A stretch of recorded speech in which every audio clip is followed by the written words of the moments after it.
Hi, hello, வணக்கம் LV viewers. இன்னைக்கு டியூஸ்டேங்க. இன்னைக்கு நான் என்ன கோலம் போட்டிருக்கேன் அப்படின்னா, ஒரு சர்க்குலர் டிசைன் கோலம் தான் போட்டிருக்கேன்.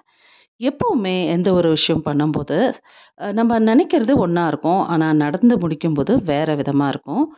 கோலமும் அதுபோல தாங்க. நம்ம போடும்போது ஒரு விதமா நெனச்சு போடுவோம். ஆனா முடிக்கும்போது பார்த்தீங்கன்னா, கோலம் வந்து வேற விதமா வந்துட்டுருக்கும்.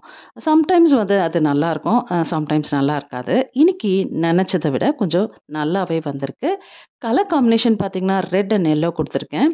ஃபுல் வீடியோவும் பாருங்க. பிடிச்சா லைக் பண்ணுங்க அண்ட் கமெண்ட் பண்ணுங்க. இதுவரைக்கும் சப்ஸ்கிரைப் பண்ணல அப்படின்னா, சப்ஸ்கிரைபும் பண்ணிக்கோங்க. கோலத்த பார்த்துக்கிட்டே அப்படியே கதையும் கேளுங்க. இன்னைக்கும் ஒரு குட்டி கதை தான். ஒரு அம்மாவும், பையனும் பேசிட்டு இருக்காங்க. அம்மா வந்து பையன்கிட்ட சொல்றாங்க, "இப்பல்லாம் உனக்கு ரொம்ப கோவம் வருது தம்பி" அப்படின்னு சொல்றாங்க.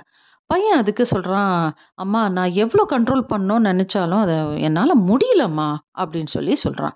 அம்மா வந்து, "இரு" அப்படின்னு சொல்லிட்டு, கையில வந்து சுத்தி, ஆணியெல்லாம் கையில குடுத்து, "நீ நம்ம வீட்டு பின்னாடி ஒரு பழைய செவுரு இருக்குல்ல, அந்த செவுத்துல போயிட்டு இந்த ஆணிய உனக்கு எப்பல்லாம் கோவம் வருதோ, அப்ப எல்லாமே ஆணி அடிச்சுட்டே வா" அப்படின்னு சொல்றாங்க.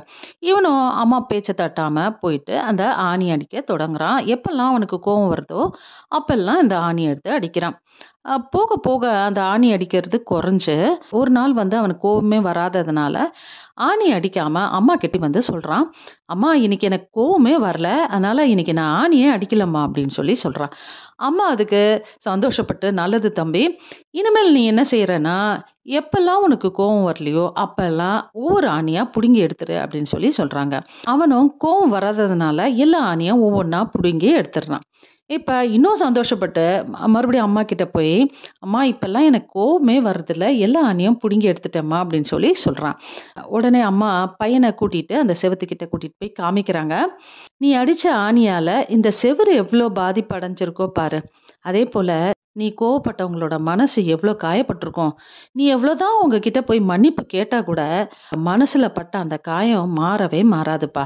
அதேபோல உனக்கு எப்ப கோவம் வந்தாலும், ஒண்ணு கண்ண மூடிக்கோ, இல்லன்னா அந்த இடத்த விட்டு போயிடு. இன்னொரு விஷயம், பெரியவங்க கிட்ட பேசும்போது உன்னோட வார்த்தைகள்ல நிதானம் இருக்கணும் தம்பி. அது முக்கியம். ஏன்னா, உன்னோட வார்த்தைகளும், உன்னோட பேச்ச வச்சு தான்ப்பா உனக்கு மரியாதை கிடைக்கும். முக்கியமா அத ஞாபகத்துல வச்சுக்கோ. சரியா?" அப்படின்னு அந்த அம்மா வந்து பையனுக்கு அறிவுரை சொல்றாங்க. ஆணியெல்லாம் எதுவும் அடிக்காம, ஒரே ஒரு நிமிஷம் கண்ண மூடிட்டு இருந்தாலே போதும். நம்மளோட கோவம் குறைஞ்சிரும். இது போல கோலமும், கதையும் கேட்க நம்ம சேனல சப்ஸ்கிரைப் பண்ணிக்கோங்க. நாளைக்கு இன்னொரு கோலம், இன்னொரு கதையில் சந்திக்கும் வரை நன்றி, வணக்கம்.